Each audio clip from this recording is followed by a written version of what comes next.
100 years old, and Natividad Carrillo is the center of attention as she recites her favorite poems to friends and neighbors. With pride, she recounts memories of Mexican revolutionary troops marching across the country. I remember in my little town, in Michoacán, everyone was shouting, "The troops are coming." Many leaders came passing by. In 1910, rebel troops launched a 10-year-old uprising known as the Mexican Revolution. The rebels fought to give poor Mexicans political power. Mexico's bloody revolution was launched exactly 100 years after Mexicans had fought bloody battles against colonial troops which gained them independence from Spain in 1810.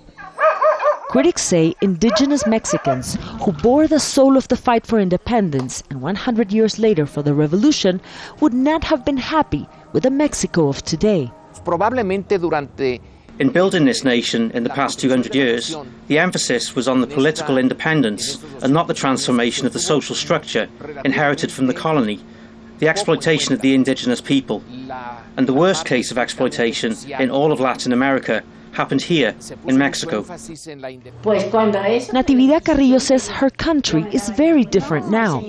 Gone, she says, are the hard-fought ideals for peace and prosperity that leaders like Benito Juárez championed when he served in the late 19th century.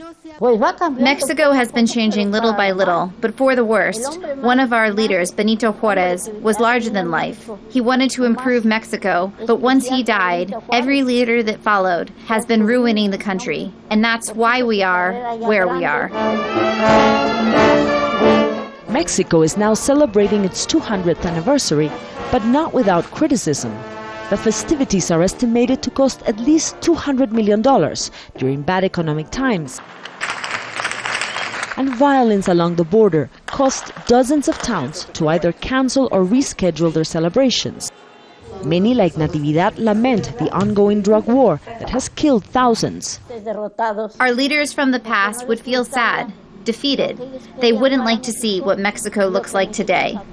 This is not what they wanted for this country.